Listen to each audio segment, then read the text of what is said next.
chemistry seems to be a different challenge altogether. It seems to be a very different animal altogether. And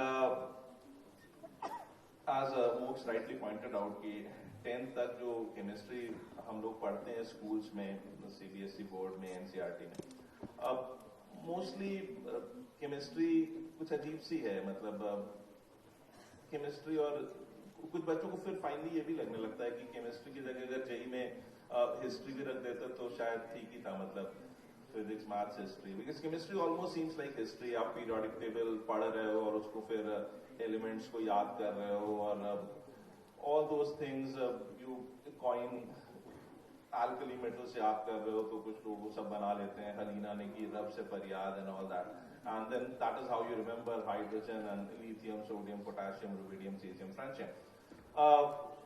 So जब ये सब शुरू हो जाता है तो one gets a very strong feeling कि यहाँ पे तो यार ये याद करना है, वो याद करना है. स्कूल में भी हो तो तुमने टीचर से पूछा कि जिंक है, एम्फोटेरिक मेटल है, सर कैसे पता चलेगा? तो टीचर ने कहा याद कर लो. अब एम्फोटेरिक है तो है, कार्बन मेटल है कि नॉन मेटल, टीचर ने कहा नॉन मेटल है, ये याद करना पड़ेगा, और सोडियम तो मेटल होता है, पता ही है. तो तुम्हारे मन में कोई रैंडम एलिमेंट के लिए आ जाएगा कि यार ये क्या होगा, मतलब रूथीनियम क्या होगा, मेटल होगा, नॉन मेटल होगा. तो काइंड ऑफ बच्चों को लगने लगता है कि यार सब रखना है, मतलब ये याद करो, ये याद करो, ये याद करो, ये याद करो.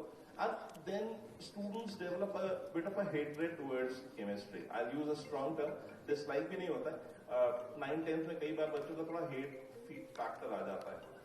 और मैथ्स फिजिक्स अच्छा लग रहा होता है, स्पेशली मैथ्स. तो मैथ्स के में प्यार जगाने के पीछे मेरे ख्याल में केमिस्ट्री का बहुत बड़ा रोल है.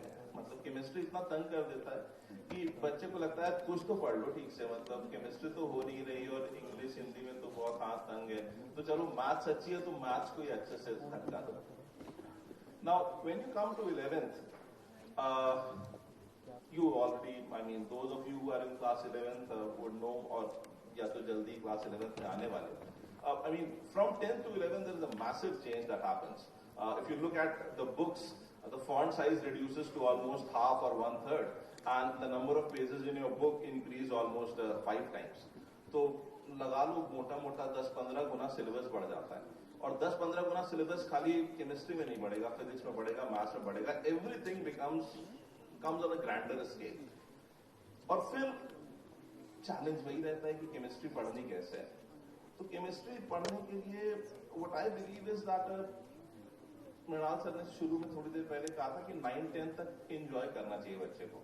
बिल्कुल सही बात है. आप नॉवेल्स पढ़ो, हैरी पॉटर पढ़ो, मूवी देखो, और बस दिमाग को थोड़ा सा शार्प रखो, in the sense that you should be, आप मैथ्स पढ़ो. बॉटम लाइन ये कि आप मैथ्स पढ़ो. You should be logically good. If you are logically good, you will be good in chemistry. In physical chemistry for sure you will be good, क्योंकि physical chemistry is physics and chemistry, तो थोड़ा सा physics आ ही जाता है, तो physics वाला part तो फिर इजी हो जाएगा. तो फिजिकल केमिस्ट्री तो कम से कम चैलेंज नहीं होता है बच्चों के लिए, क्योंकि उसमें फिजिक्स आ जाती है, मैथ्स आ जाती है. तो फिजिक्स मैथ्स अगर अच्छी है तो फिजिकल केमिस्ट्री भी अच्छी हो जाती है. फिर आती है ऑर्गेनिक केमिस्ट्री. अब ऑर्गेनिक केमिस्ट्री से बच्चों को बहुत डर लगता है, बिकॉज दे स्टार्ट थिंकिंग कि ऑर्गेनिक है, अब ये अलग दुनिया है, और वाकई कुछ हद तक अलग दुनिया है. But once you start with organic chemistry, there's something which I term as an organic sense. और organic sense आने में थोड़ा टाइम लगता है. It takes almost 2.5, 3 months of rigorous practice, especially what you do in class 11. Chapters like general organic chemistry, isomerism, hydrocarbons, ES, ये सब जब चल रहा होता है तो धीरे धीरे एक ऑर्गेनिक सेंस आ जाता है, और ऑर्गेनिक सेंस जिस बच्चे में आ जाता है उसकी ऑर्गेनिक केमिस्ट्री अच्छी हो जाती है. Now, the question also comes up that what exactly is organic sense? आएगा कैसे? तो बहुत सस्ते में तो नहीं आएगा. I mean, it cannot be injected inside you. लेकिन जब वो organic sense आ जाएगा तो तुम्हें ये realize होगा कि organic chemistry is even more mathematical than physical chemistry. Organic chemistry is extremely, extremely, extremely mathematical. If you are good in maths, you can be a bomb in organic chemistry. And if you are good in physical chemistry and organic chemistry, covering up almost 70% of the syllabus, I mean, there's something called inertia. Physics में तो अच्छे हो ही तो you'll know. जब दौड़ रहे होते हो, जब रेसर दौड़ रहा होता है, जब उसेन बोल्ट दौड़ रहा होता है, तो आखिरी के 2-3 कदम तो इस वजह से तेज चला जाता है क्योंकि इतनी देर से तेज दौड़ता चला आया है. So inorganic chemistry happens a lot by inertia. But still, if you think that inorganic chemistry is to be completely ratified and all that, again, that is not the case. I never recommend students to remember and cram the periodic table. I just tell them to put the periodic table in the toilet. और जब कभी भी toilet जाओ, brush कर रहे हो सुबह, खाली बैठे हुए हो, there's nothing useful that you do while brushing your teeth. आप पीरियोडिक टेबल में कोई एक एलिमेंट पे फोकस करो, उसका atomic number, atomic weight, density, जो कुछ भी आपको लगे, आप एक एलिमेंट पे फोकस करो 5 minute while brushing your teeth. Do that for 4 months, the entire periodic table is in your pocket. And when I say in your pocket, I don't say in your mind. हमें दिमाग में नहीं डालना है periodic table, हमें IIT के लिए मैं बोल रहा हूं, याद नहीं करना है पीरियोडिक टेबल. आपका ये लेवल हो जाना चाहिए कि any time someone inquires about any element, आप अपनी आंख बंद करो, something like what Ajay Devgn does in Drishyam, आंख बंद करो और वापस से you get into that toilet where the periodic table is hung, you see it in your mind's eye, look at the periodic table, do a bit of cheating and come back to your senses and just see. I mean, honestly, there is no need to cram the periodic table. IIT में कोई ऐसा सवाल नहीं आता कि आपको periodic table रटने की जरूरत है. But having said that, अगर periodic table का एक जहन, एक आत्मा आपके शरीर के अंदर है, तो it actually pays off. I don't know how, but knowing the periodic table is very central to chemistry, but not remembering the periodic table. Having seen the elements so much so कि किसी element के बारे में पूछा जाए तो आपको एकदम अनजान न लगे, and you can probably close your eyes and see whether it is in the S block, P block, D block or F block and probably speak about it, think about it. If you do that for 4 months, most of the periodic table you will be at least acquainted with, and acquaintance is all the time looking out for. So that is exactly how things are to be done. Challenges आएंगे, most asked these guys की challenges को overcome कैसे करना है. Challenges आएंगे, I mean बहुत challenges आएंगे, and as Naman rightly said, नमन ने बहुत प्यारी सी बात बोली कि ups and downs में तो मेरा तो down ही down आ रहा था. He is a very humble guy, so he is saying like that. I mean, surely there would be ups, लेकिन इंसान थोड़े अच्छे समय भूल जाता है, मतलब उसको खराब समय में किए गए काम ज्यादा याद रहते हैं, तो डाउन्स खूब सारे याद आते रहते हैं.